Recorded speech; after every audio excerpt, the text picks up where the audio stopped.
بسم الله الرحمن الرحیم. ملګرو د سرتاج هیران صاحب په فرمایش مونږ د کرامت الله خاکى صاحب د غزل سلامونه مې قبول کړئ مینوالو. د غزل وایم، د غزل نه مخکې څو شعرونه وایم چې خبره باندې ځان پویه که بیا یې جواب وکړه. خبره باندې ځان پویه که بیا یې جواب وکړه، چټي خبره مه نیسه د سره زوروره. مننه جي دا د کاشف صاحب ته ډالۍ وي چې خبره باندې ځان پویه که بیا یې جواب وکړه، چټي خبره مه نیسه د سره زوروره. او کابل شو لوټي لوټي او کشمیر په وینو سور شو.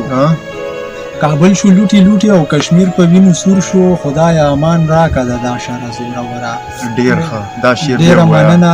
کابل شو لوټي لوټي او کشمیر په وینو سور شو، خدای امان راکړه د دا شر زوروره. او د واړو شهیدانو انتقام به ترېنه اخلي، د واړه شهیدانو انتقام به ترېنه اخلي. الله خو دې آباد ساته سنګره زوروره. ډیر ښه. او خالی غېږه مې ډکه کړه یم ستا په انتظار. خالی غېږه مې ډکه کړه یم ستا په انتظار، د ځان سره یار راوله اختره زوروره. ډیر ښه. مننه جي. غزل وایم چې لمکره یې کولو هی سوران په جنازه کې، لمکره یې کولو هی سوران په جنازه کې، مقتول سره قاتل هم روان په جنازه کې. ډیر ښه. ډیره مننه. لمکره یې کولو هی سوران په جنازه کې، مقتول سره قاتل هم روان په جنازه کې، د مکر په جړا باندې ځان د شک وویست، د مکر په جړا باندې ځان د شک وویست، په خپلو اوښکو تر یې کړو ګریوان په جنازه کې. ډیر ښه. مننه جي. وژلی یې هم خپله دی اوس دې ظلم ته ګوره، وژلی یې هم خپله دی اوس دې ظلم ته ګوره، ورور ته یې په ګوته کړل دوستان په جنازه کې. ډیر ښه. ډیره مننه.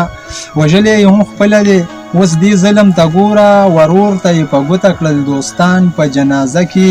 او اوس ګوره چې شکونه ورله یو په بل اړی، اوس ګوره چې شکونه ورله یو په بل اړی، د ځان سره یې بیل کړي دي روریان په جنازه کې. ډیر ښه. مننه جي. او ځوانان دي چې یې کټ ته اوږې وباسي نه نه باسي، ځوانان دي چې یې کټ ته اوږې وباسي نه نه باسي، اخستی په اوږو یې دی بل ځوان په جنازه کې. ډیر ښه. مننه. او چې ودرېږي د قبر په عذاب خبرې وکړي، چې ودرېږي د قبر په عذاب خبرې وکړي، اکثر به مو لیدلي وي مولیان په جنازه کې. ډیر ښه. مننه جي. چې ودرېږي د قبر په عذاب خبرې وکړي، اکثر به مو لیدلي وي مولیان په جنازه کې. او د ستا خبره ماته کړې او زما خبره تا ته، دا ستا خبره ماته کړې او زما خبره تا ته، په خپلو سترګو وینمه شیطان په جنازه کې. ډیر ښه. او اخیری شعر دی پکې چې